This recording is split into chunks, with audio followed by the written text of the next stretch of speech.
Mesdames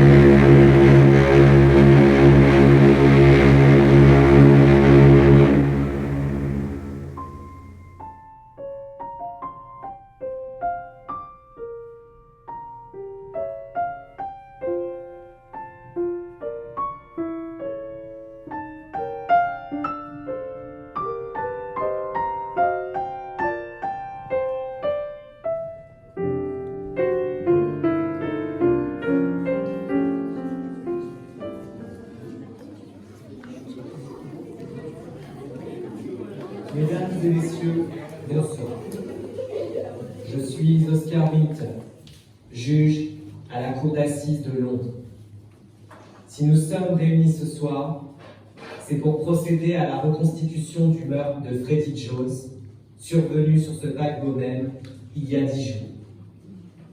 Je vous demanderai de bien veiller à éteindre vos téléphones portables pour ne pas venir entraver le bon déroulement de cette reconstitution judiciaire. Commandant, vous pouvez procéder désormais. Merci.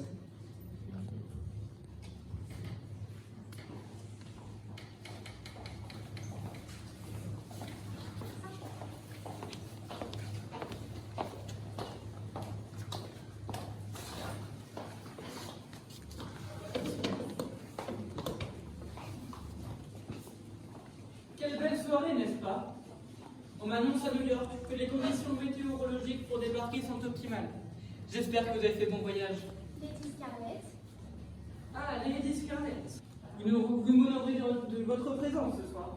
Et Miss Pink l'illumine sans conteste. J'espère me montrer de bonne compagnie. Mon défunt mari aurait préféré me voir m'entourer d'un peu de gaieté, malgré les circonstances. Je n'en doute pas, je n'en doute pas. Soyez-en assurés. Bonsoir, vous êtes bien installés, j'espère. Puis-je? Mais je vous en prie. Joli choix. Connaisseur. Afrique du Sud? Afghanistan, et vous? À la retraite, mais également mariée, j'en ai peur. Cela ne semble pas vous effrayer tant que ça. Je suis un gentleman. Je suis veuf, mais également parieur à mes heures perdues. Je vous fiche 50 billets que cette dame m'accordera un rendez-vous avant même de débarquer. Livres sterling? Petit joueur. Dollars? Mais pardonnez-moi, nous nous sommes croisés à maintes reprises sans avoir eu le plaisir d'être présentés. Capitaine Arthur Hastings. Docteur John H. Watson. Ainsi, votre petit français vous a lâché la bride ce soir. Ne lui dites jamais qu'il est français, il est belge. Et si je puis me permettre, je le trouve bien moins étrange que votre compagnon de traversée. Qu'est-il donc arrivé à ce malheureux? Il a l'air si sombre. Sa blessure à la tête? Une très mauvaise cascade. Oh, je vois. Artiste du spectacle. Non, il est vraiment tombé d'une cascade, en haute montagne. Alpiniste professionnel, un métier à risque. Pas du tout. Holmes se battait contre son ennemi juré, le mal incarné, le professeur James Moriarty. On les a cru morts. Holmes a refait surface 3 ans plus tard. Un grand chirurgien spécialiste du cerveau nous attend à Manhattan. Pour ce qui est du reste, rien d'opérable. Ce qu'il se passe dans la tête de Sherlock Holmes se passe dans la tête de Sherlock Holmes. Et ce professeur Moriarty? Aucune nouvelle. Ne prononcez pas ce nom devant lui, surtout. Jamais. Votre monsieur Holmes est donc un homme aventureux doublé d'un miraculé. Ce qui fait certainement de moi un aventurier miraculeux, même si je considère que sa victoire sur Moriarty est celle du bien. Il faut parfois être Dieu lui-même, ou le diable, pour rester aux côtés de Sherlock Holmes. Je compatis entièrement, John. Vous permettez que je vous appelle John? Comme il vous plaira, Arthur. Ainsi, votre petit français, pardon, belge, n'est pas très reposant non plus. Enfin, je veux dire, lorsqu'il ne se plaint pas éternellement de la cuisson de ses œufs. Ce travers ne vous a pas échappé. C'est embarrassant. Il ne s'est pas passé un seul petit déjeuner sur ce bateau sans qu'il ne nous fasse part de ses reproches culinaires. La mémoire travaillant par la répétition, je n'ai aucun mérite. Hercule ne se fera jamais vous brouiller. Si au moins il était discret sur ce point, j'en suis confus. C'est tout à son honneur, au contraire. Pour un continental, se risquer inlassablement à la confrontation du petit déjeuner à l'anglaise montre une force de caractère aussi trempée que ses petites mouillettes. Votre Hercule a la force et la détermination de son double mythique. Certes, vous avez bien dit 50 $. Mon cher monsieur, je ne dépouille jamais personne le premier soir. Si vous le dites, pari tenu. Luciano Bocello, à l'avant-bout de votre grande tournée américaine. Oui. Maestro, mesdames, messieurs, Pourquoi devrions-nous attendre à Broadway alors que nous avons l'immense privilège de voyager avec Luciano Bocello en personne? Grazie mille, comandante.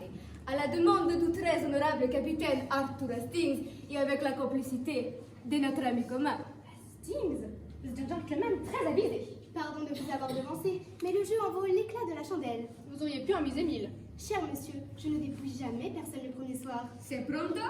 Si? Vamos!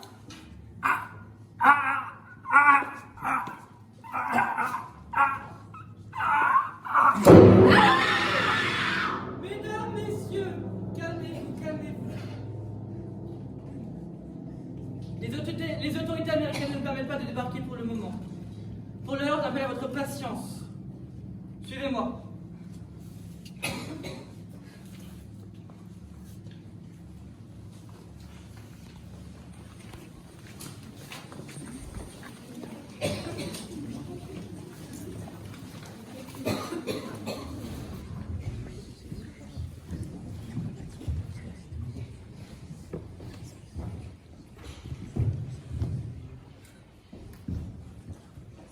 Mais enfin, Hastings, que signifie tout ce remue-ménage? De quelle situation dramatique et sanitaire parle-t-on ici? Un événement tragique, Poirot. C'est horrible. Hastings, Mais c'est brutal, Poirot. mon cher Hastings, j'en appelle à l'exceptionnelle capacité linguistique que vous auriez acquise pendant vos jeunes années au prestigieux collège d'Eton. C'est horrible. Hastings, c'est horrible. Remettons un peu d'ordre dans cette cacophonie, je vous prie. D'après la situation, il n'est pas très difficile pour mes remarquables petites cellules grises d'en arriver à la conclusion suivante. Vous connaissez le défunt, tout du moins assez bien pour que le capitaine Arthur Hastings, officier de l'armée britannique, pourtant confronté de nombreuses fois à des cas de mort violents lorsqu'il était au service de Sa Majesté, C'est qui? certainement, Hastings, pour que vous renonciez instantanément au principe de retenue et de maîtrise de soi, inscrit dans le patrimoine génétique de tout gentleman ayant fréquenté le prestigieux collège précité. Eton prospère. Hastings, Watson, le pianiste s'est écroulé sur son instrument. Le pianiste, donc, votre ancien camarade d'Eton. Oui, Poirot, c'est bien lui. crise cardiaque, Dr. Watson. Sans aucun doute possible. Ce n'est pas tout. Mais c'est bien forcément du mec. Hémorragie sévère avec écoulement par voie nasale. Espero, il est vous, moi aussi. Quant à vous, Hastings, Je n'ai pas eu le temps de boire quoi que ce soit. Brièvement, andiamo. Poirot. God save the king, Hastings. God save the king. Oui, bon, très bien, j'y vais. Puis-je vous emprunter votre serviette de table? Quelle serviette de table? Poirot, je vous en prie. Oh non, pas mon mouchoir brodé. Je suis certain que Miss Pink ne vous tiendra aucune rigueur de cette inélégance, pas plus que celle qui a si joliment orné ce précieux carré de tissu, Hastings, à savoir votre tendre épouse. Honni soit qui mal pense. brièvement.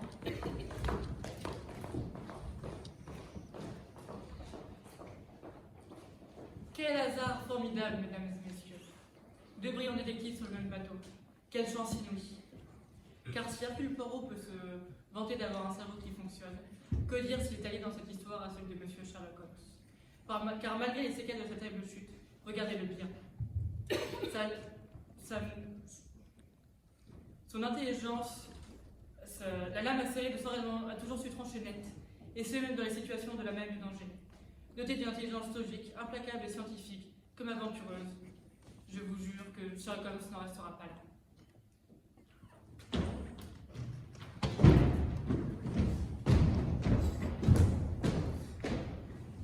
Eh bien, Watson, agitation anormale. Suivi d'une crise cardiaque. Avec hémorragie cérébrale importante. Vasoconstricteur périphérique. Et surtout, puissante union du système nerveux central. Alcaloïde tropanique.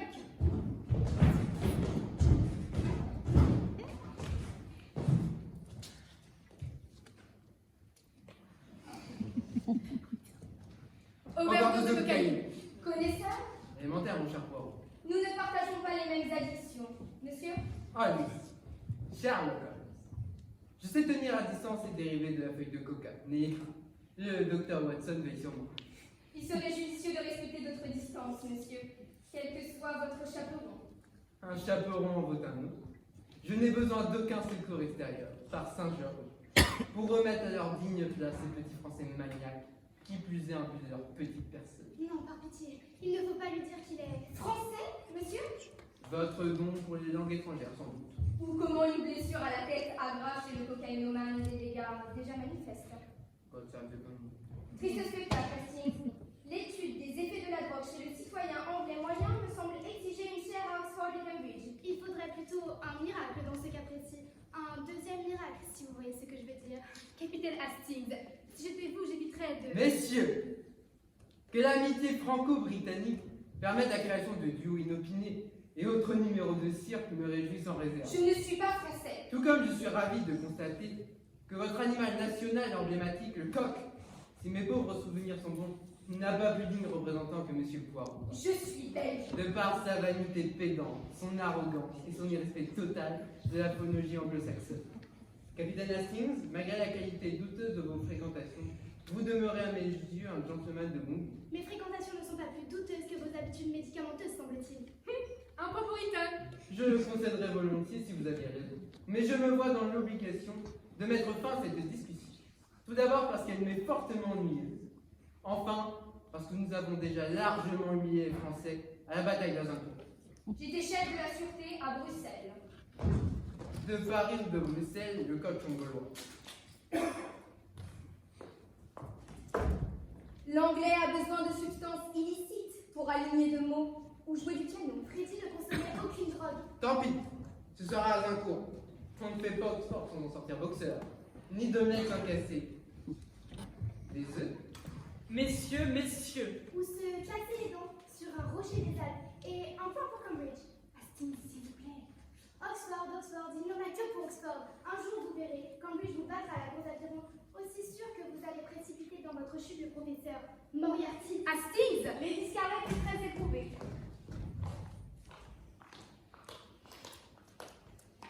Il lui faut du repos et non assister à vos chamailleries du collier. Nous souhaitons nous retirer dans nos cabines.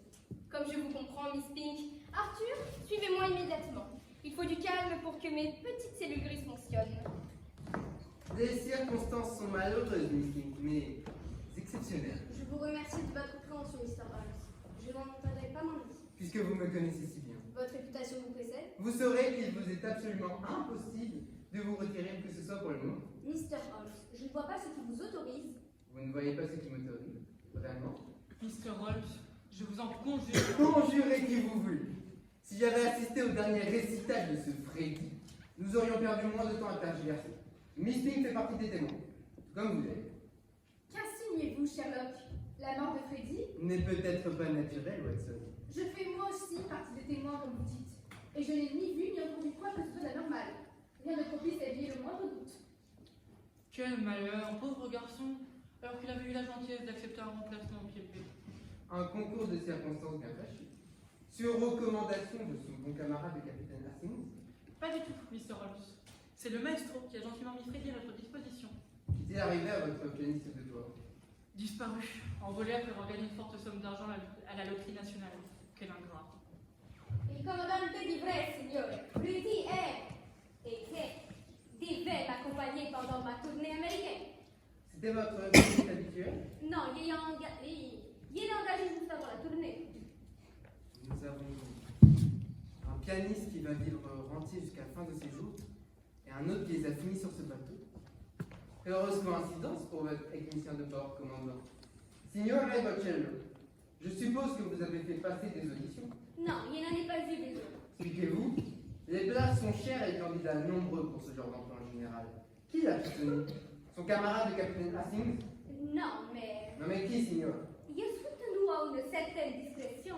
C'est moi. C'est moi, Mr. Holmes, qui ai fait engager Freddy Jones. Ne lui donnez pas un doigt, my lady. Il voudra votre bras. Mr. Holmes, je vous prie de laisser cette noble dame en paix. On vous l'a dit clairement. Son état exige qu'elle se retire dans sa cabine. Si vous avez besoin de quoi que ce soit, je suis à votre disposition. Il n'en est pas question. Watson, il faut perquisitionner la cabine de ce Freddy et vite. Avec tout le respect que je dois à votre très grande perspicacité, Mr. Holmes, c'est inutile. Qui plus est, je m'y oppose. Et Lady Scarlett ne bougera pas d'un pouce. Voyez-vous ça? C'est indécent. Les penchants fâcheux de ce Freddy l'ont poussé à mourir naturellement. Miss Pink, nous partons. Des penchants qui vous étaient inconnus lorsque vous avez facilité son accès à bord. My Lady, plus un mot, je vous en prie. Lady Scarlett a raison. Il s'agit d'un malencontreux accident. Voilà tout. Discarel, Miss Pink, je vous conseille vivement de vous rasseoir. Ou bien quoi, monsieur? Une dame de ma qualité ne saurait recevoir d'ordre d'un détective capricieux, ni souffrir la moindre menace d'un malade atteint de troubles mentaux manifestes. Ménagez vos forces, My Lady. Cet individu ne mérite pas un quart de votre indignation. Monsieur Poirot n'aurait jamais eu l'outrecuidance de me traiter de la sorte. Il est bien mieux élevé que vous. Je crains que torchons et serviettes soient à présent sur le même bateau. Il sait porter secours à une femme en détresse, lui. En tout cas, il n'a pas hésité une seule seconde. Mais je vous en prie, continuez. My Lady, je vous en conjure.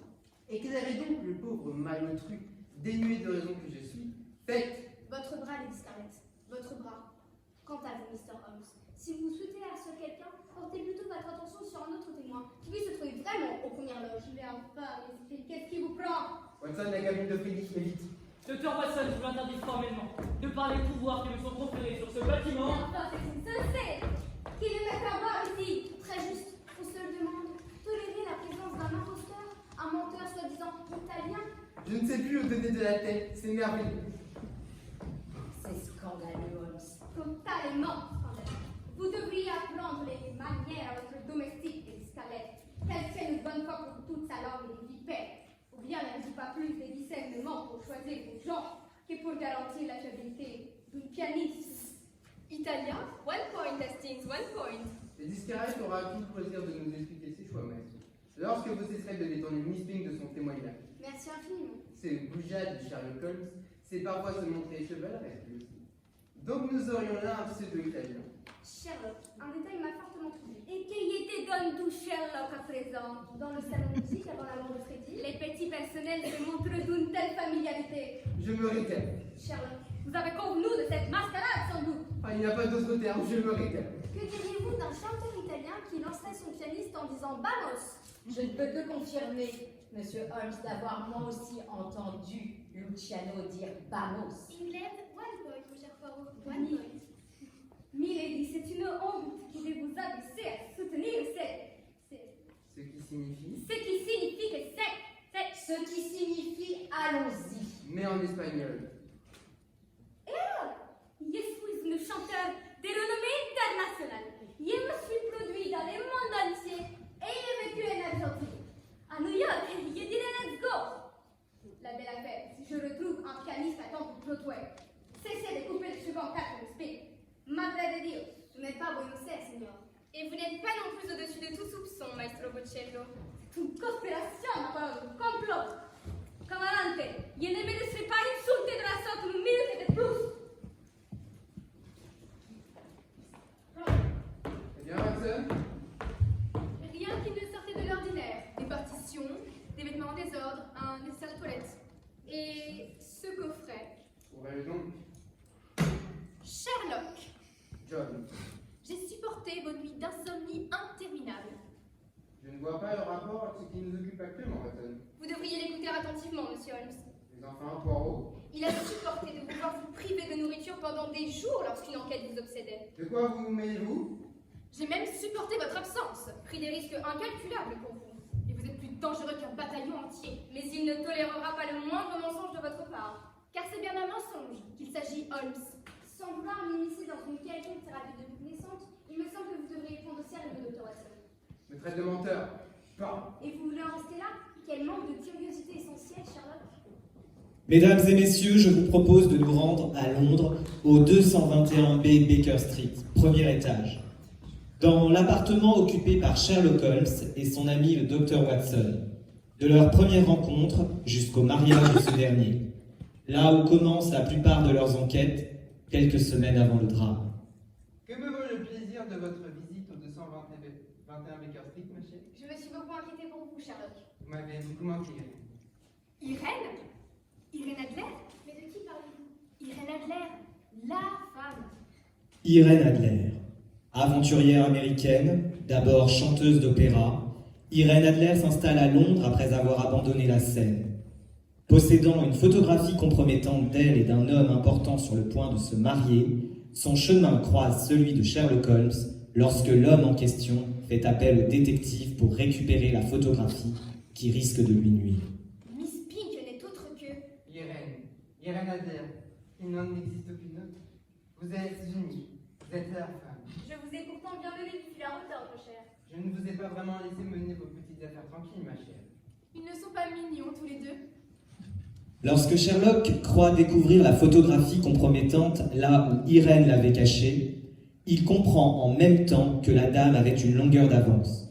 Irène Adler s'est enfuie avec le cliché sulfureux, laissant à la place une autre photographie d'elle-même que Sherlock demandera pour unique salaire en conclusion de son enquête. Comme c'est romantique. Cette fois, je viens pour votre bien, croyez-moi. Êtes-vous libre pour dîner? Avez-vous des obligations demain matin? Voyons, Sherlock, dans votre état. Mais je vais très bien. Je ne sais pas ce qu'a pu vous raconter le docteur Watson, mais s'il se trompe, je suis en pleine forme. Je suis ravie de constater que vous avez su retrouver votre fougue légendaire, Sherlock. Mais je ne suis pas vraiment là pour ça. Et le docteur Watson ne sait rien de ma présence chez vous aujourd'hui. La barbe à la fin.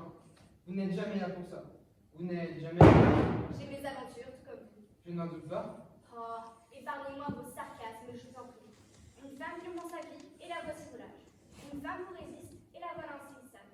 Une femme vous pense en vous et elle devient à vos yeux une petite chose fragile que l'on bouscule ou que l'on cajole son humeur. Vous, prendre soin de moi, j'ai déjà mon babysitter. Non merci. J'admire sincèrement l'amitié intuitive que le docteur Watson a patience nourrie pour vous, Charlotte. Mais laissez-la en dehors de ça. Prenez-moi au sérieux. Je vais m'y efforcer. C'est très grave, Holmes. Ce point, Oui, Holmes. C'est très grave, en effet. la barbe à la fin. Vous ne voyez pas que je suis occupé, Watson? John, de quel mensonge accusez-vous, monsieur Holmes? J'ai trouvé un deuxième coffret. Un deuxième coffret dans la cabine de Freddy. Non, dans votre cabinet, Holmes. Avez-vous ouvert ce coffret, Dr. Watson? Voyons, Hastings, c'est évident. Un coffret à vos initiales que je connais fort malheureusement bien. Un coffret dont vous vous êtes soi-disant débarrassé. Sherlock, vous m'aviez juré. John, je ne prends plus de cocaïne, et vous le savez pertinemment. Vous mentez, car ce n'est pas tout. Il manque une seringue. Vous mentez. Il manque une seringue. Il manque une seringue. Quand je dis qu'il faut éviter comme la peste ceux qui ont fréquenté l'université d'Oxford, soit ils se droguent, soit ils assassinent des gens, parfois même les deux. Il faut vraiment sortir de Cambridge pour sauter sur la première imbécilité venue. Quel que soit votre désarroi, Dr. Watson, et je mesure à quel point vous devez sentir votre confiance trahie, comme les efforts d'une vie finalement vains. Et pour se mettre au service d'un Français aussi fin qu'une enclume. Mais l'éminent détective belge, que j'ai la modestie d'incarner, ne peut cacher plus longtemps son impatience. Que contient le coffret trouvé dans la cabine de Freddy par le docteur Watson? De quelle situation d'une extrême gravité Miss Pink, alias Mademoiselle Adler, a-t-elle évoqué en présence de Sherlock Holmes avant d'entreprendre ce voyage?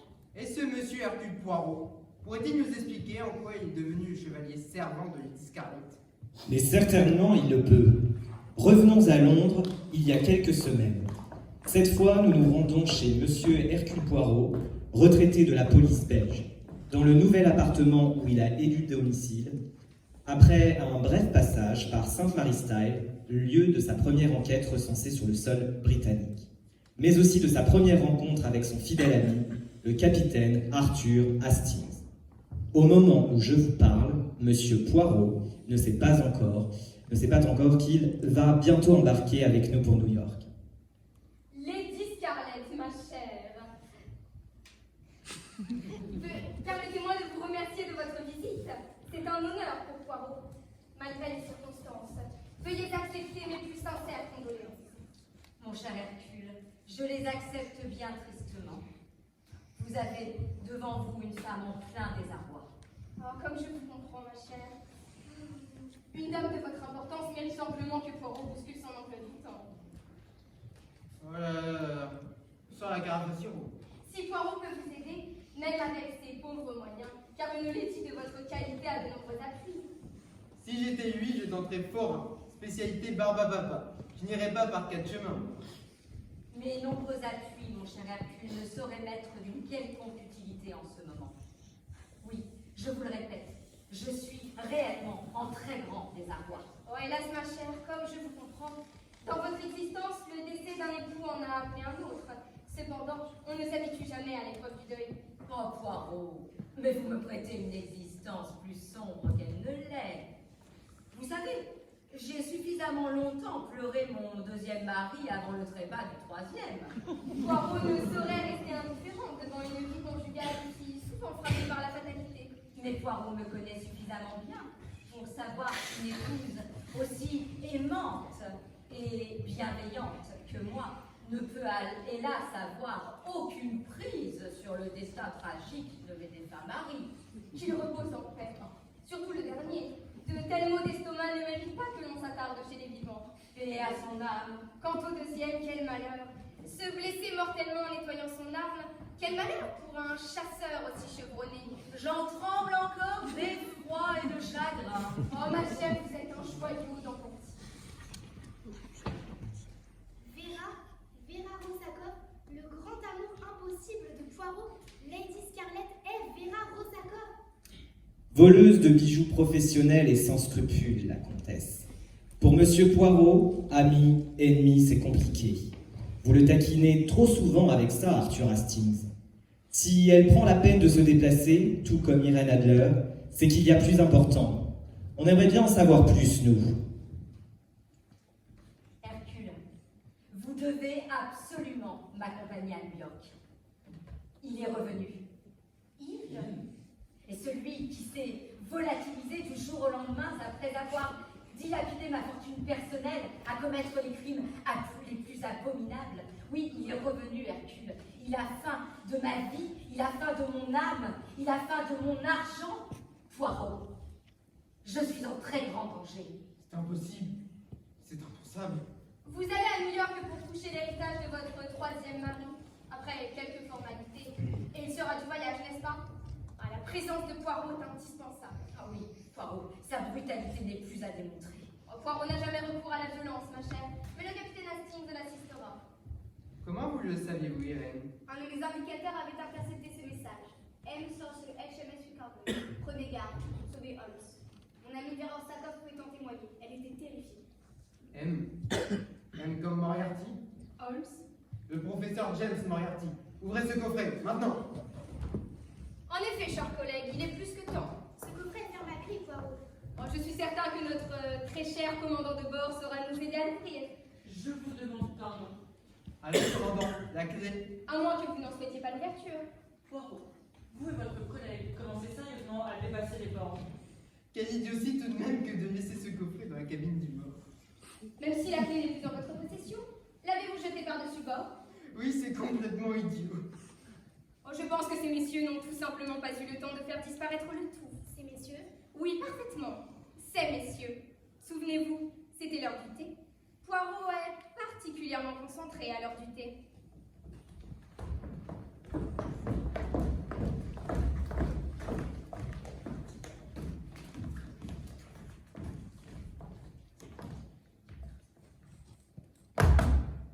Eh bien, C'est fait. il ne s'est aperçu de rien.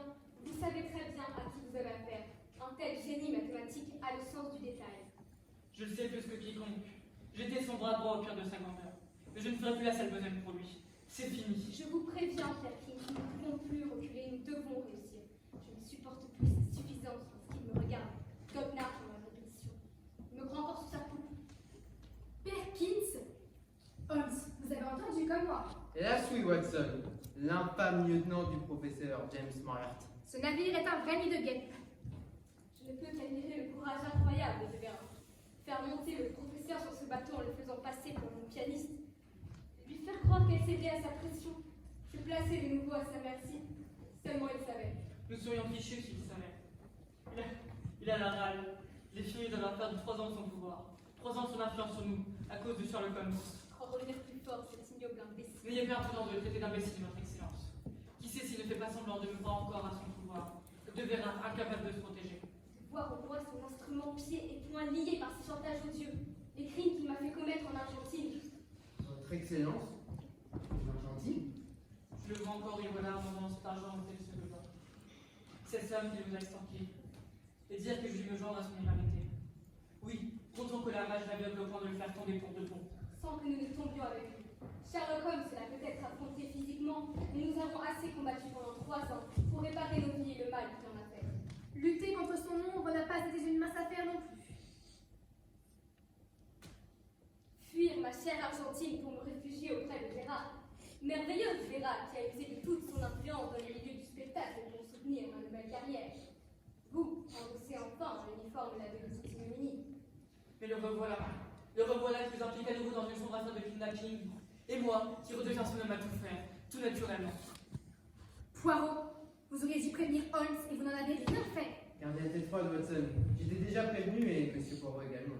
Lorsqu'il est question de Moriarty, 2 précautions valent de plus. Non, ni nos efforts, ni nos espoirs ne doivent être réduits à néant. Perkins, assurez-moi que personne ne pourra jamais ouvrir le coffret de Freddy Jones. Le commandant entre partout. Maintenant que vous avez sa clé, une fois que notre homme en présence sera passé à l'action, nous nous débarrasserons du tout. C'est bien cela? C'est bien ça, votre excellence. Ni Freddy Jones, ni ses effets personnels n'atteindront jamais le sol américain. Quel sens de la prédiction! Quelle imprudence de mener un tel entretien à côté de Poirot. Votre excellent, en Argentine, notre homme en présence.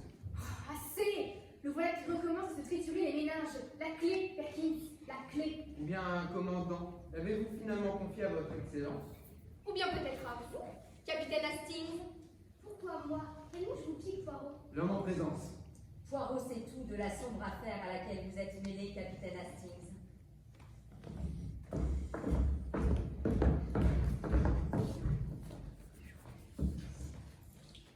Comme je vous le disais, mon cher Hercule, le monstre ne reculera devant rien.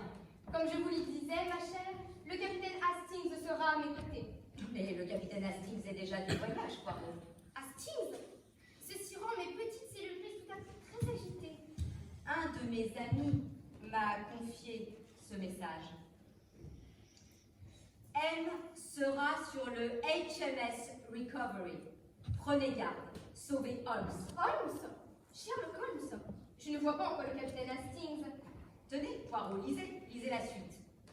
M sera sur le HMS Recovery. Prenez garde, sauvez Holmes. Le capitaine Hastings est prêt. Ça, par exemple, prêt à quoi? Mais prêt à frapper, mon cher, à tuer. Le capitaine Hastings fomenter un meurtre. On n'en vous n'y pensez pas. Mais vous ne savez pas de ce dont est capable ce fléau. Voilà une plaisanterie de fort mauvais goût, ma chère. Non, je parle de Lord Frederick Saxe, mon premier mari. Je parle de M, qui est revenu en même temps que Sherlock Holmes du Royaume des Ombres. Je parle du professeur James Moriarty, Poirot. S'il a toujours marqué de son sceau infernal toutes les âmes qui ont eu le malheur de croiser son chemin, James Moriarty n'a aucune prise sur Arthur Hastings. Hastings, un meurtrier en puissance? Non, Poirot n'est pas convaincu du tout. Vous ne devriez pas le sous-estimer. James Moriarty n'est pas un ange pur, c'est un démon, c'est le pire que l'enfer ait conçu. Mais comment? La présence et le retour de Sherlock Holmes lui sont insupportables. Son organisation est encore bien vivante, Hercule. Oui, il y a des infiltrés partout. Mais enfin, c'est ridicule. Le capitaine Hastings s'attaquer à James Moriarty? Je veux bien qu'une souris sache remonter la trompe d'un éléphant jusqu'à trépas, mais enfin tout de même. Je ne sais pas exactement qui est sa cible. Sherlock Holmes? Non, c'en est trop. Le capitaine Hastings est incapable d'assassiner qui que ce soit. Il faudrait une situation exceptionnelle, une situation des plus extrêmes pour lui faire envisager la chose. Le capitaine Hastings a bien des enfants, Oui, plusieurs. dont une fille qui vit en Argentine. En effet, où voulez-vous en venir? Eh bien, je pense, Poirot, qu'il serait temps de s'enquérir auprès de son père de ces nouvelles. Mais c'est-à-dire? Le professeur Moriarty a fait enlever la fille du capitaine Hastings. Il la séquestre. Je vous parie qu'il lui a demandé d'assassiner Sherlock Holmes en échange de sa vie. Mais je connais bien Moriarty. Hastings tuera Sherlock Holmes et Moriarty ne libérera jamais sa fille. Mais enfin, c'est faux, c'est archi faux. Enfin, Poirot. Ah, capitaine Hastings, Lady Scarlett et moi-même parlions justement de vous. Je lui disais à quel point votre diligence et votre honnêteté se montraient précieuses à me seconder. Pardon de vous déranger, mon cher Poirot, mais je viens de recevoir d'excellentes nouvelles d'Argentine. Ah, dès son retour en Europe, le capitaine Hastings a confié son ranch entre les mains d'une de ses filles, une gestionnaire des plus avisées. Comment se porte-t-elle? On peut mieux, Poirot, elle attend un heureux événement. Vous m'envoyez ravi, mon cher, fidèle et dévoué, incorruptible ami. Je suppose que vous voulez lui rendre visite insolente. Vous me percerez toujours à jour, Poirot. Cela tombe bien. J'accompagne cette dame sur le continent américain très prochainement, à sa demande express. Pourquoi ne voyageriez-vous pas avec nous? C'est que j'ai déjà mon billet sur le HMS Recovery. Je fais une escale à New York et figurez-vous qu'il y aura à bord un de mes anciens camarades Deaton qui est pianiste et qui m'a obtenu des places pour le récital de Luciano Bocello à Broadway. Mais quelle heureuse coïncidence! Lady Scarlett et sa délicieuse secrétaire ont pris des billets sur le même navire. Nous allons faire la traversée ensemble. Quelle heureuse coïncidence, en effet. Quelque chose vous ennuie, Arthur? Non, pas du tout. De plus, nous compterons parmi les passagers une personnalité des plus fascinantes. Je dirais même des plus brillantes, n'est-ce pas, ma lady? C'est tout à fait vrai, mon cher Hercule. Le saviez-vous, Hastings? Vous connaissez certainement le grand Sherlock Holmes, dont l'intelligence logique demeure remarquable et inégalée. Non, pas du tout. Inégalé vous dit, quel honneur, même si Poirot a l'habitude de se montrer avare de compliments. Sauf s'il se les adresse à lui-même. Mais dites-moi, mon cher Hastings, ce camarade Deaton, quel est son nom exactement? Freddie Jones? James Moriarty? Vous êtes décidément très perspicace. Élémentaire, mon cher Hastings. Allons, cela suffit. La clé! Je peux vous assurer, Poirot, que je suis au-dessus de tout soupçon. Je le croyais, mon cher, je le croyais sincèrement. J'en ai la preuve, Poirot. Qui a cette clé à la fin? Perkins. Un instant, il s'agit de mon nom ici. Poirot, je tiens avec moi un télégramme qui me disculpe de toute malversation. Tiens donc, donnez-moi cette clé, mon fils. Ce télégramme vient directement de l'ambassade d'Italie en Argentine.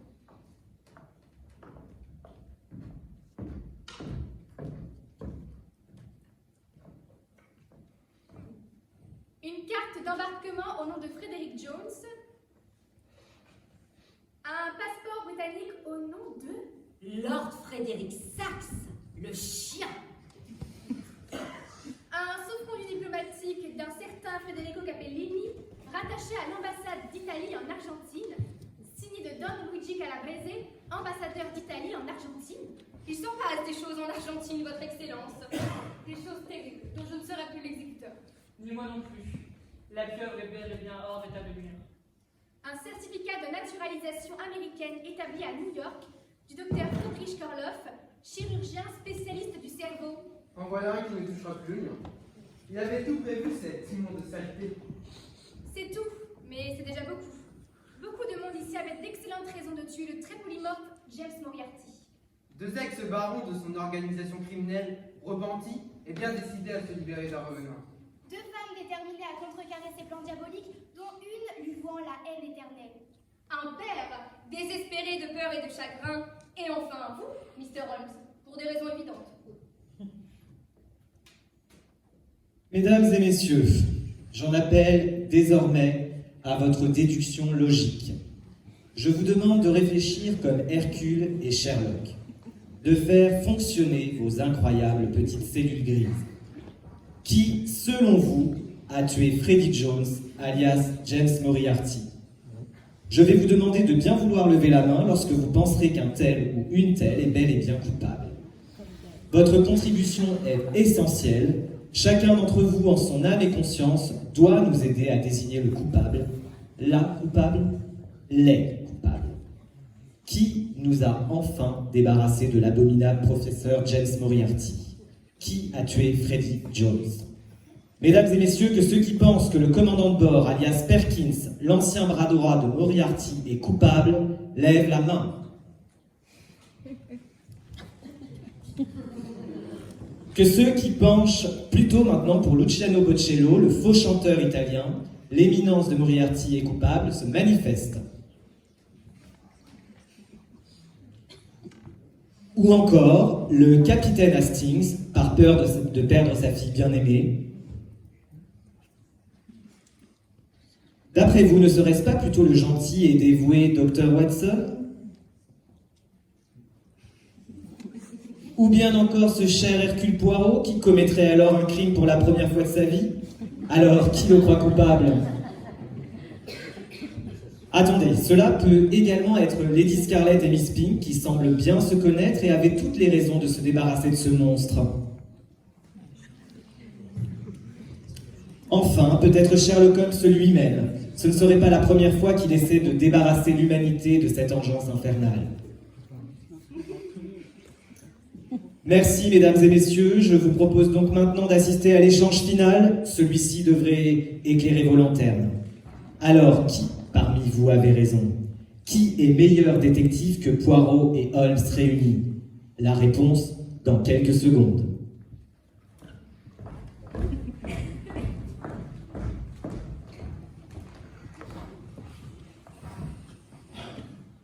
Comment va Monsieur Holmes?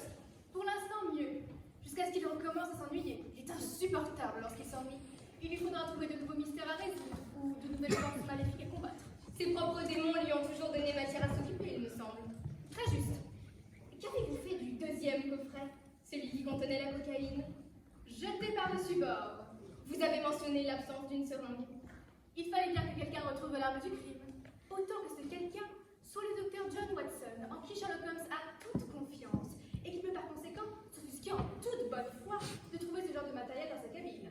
Ce qui n'exclut en rien la possibilité que Monsieur Holmes soit lui aussi de bonne foi, et que le coffret ait été placé par une main malveillante pour faire accuser ce dernier, ou tout du moins pour le discréditer aux yeux de son plus fidèle ami. Vous aurez jeté le coffret par dépit, dirons-nous. Ou sur vos bons conseils. C'était nécessaire, Watson, primordial, vital. Je sais bien, quoi. Freddy ne consommait aucune drogue, Hastings a dit vrai. Sa piqûre au bras aurait simplement signé le contraire.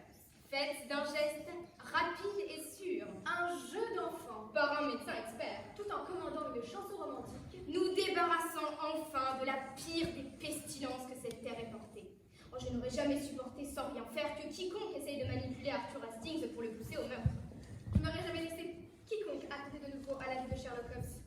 Merci, Poirot. Votre message m'a ouvert les yeux. Imaginez tout de même ma surprise lorsque Vera me l'a mis sous le nez. Lorsqu'Irène l'a intercepté, je l'avais déjà lu. Heureusement, Poirot sait remettre rapidement de l'ordre dans ses émotions. Et moi, répondre fermement à qui m'exhorte à l'action. Nous pouvons à présent envisager notre séjour américain en toute sérénité. Grâce à nos efforts combinés, il n'est pas plus clair que l'avenir pour nous et nos amis, mon cher Poirot. Élémentaire, mon cher Watson.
Je vais vous présenter les comédiens qui ont la chance, vraiment l'extrême chance, de diriger depuis maintenant quelques années, pour certains d'entre eux, dans le rôle du commandant de bord. Je vais y arriver, c'est Jolan.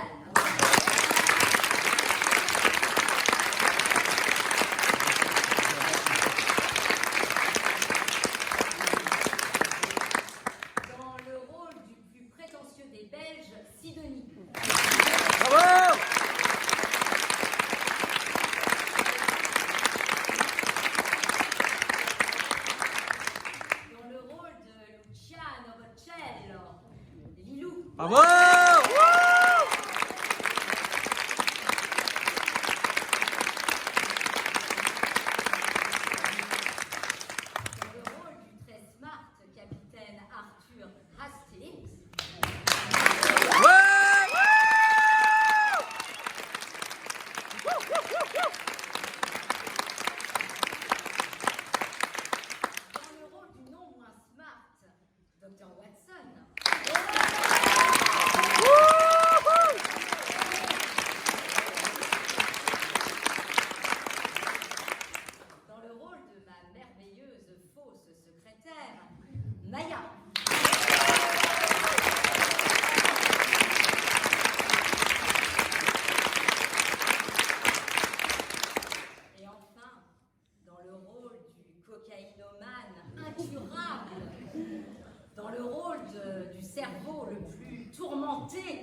officier, Victor.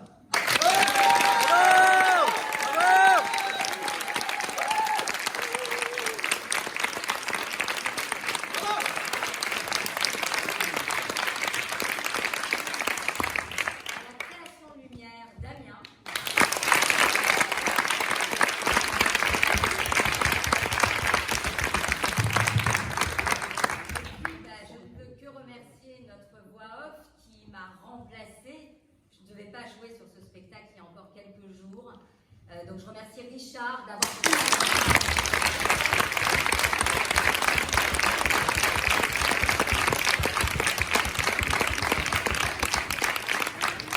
quelques petites annonces à vous faire. Voilà, le week-end prochain, ce sera mon groupe d'adultes qui joueront. Il y a deux groupes adultes dans la compagnie, un que je dirige et un qui est dirigé par Bénédicte Vrignot. Donc les adultes que je dirige jouent le week-end prochain, vendredi, samedi 20h30, dimanche 17h au hangar. Voilà, vous êtes évidemment les bienvenus. C'est un spectacle qui nous fait découvrir l'univers de Georges Feydeau.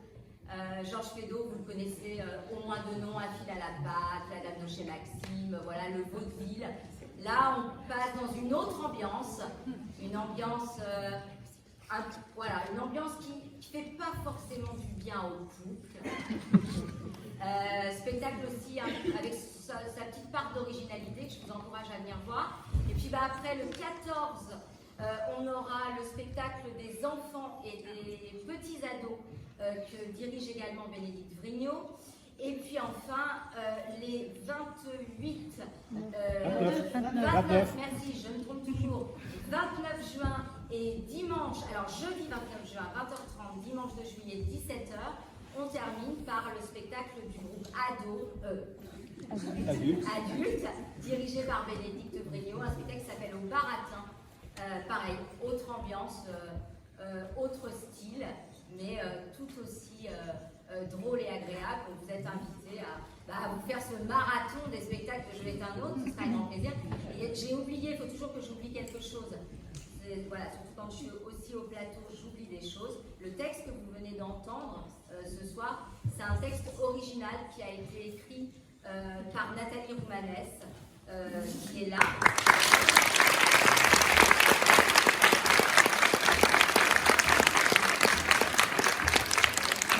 Et je rajouterai quelque chose, parce qu'on a oublié de présenter un personnage qui incarne divinement et sulfureusement Lady Scarlett, mais qui est aussi à la mise en scène Henri Claude.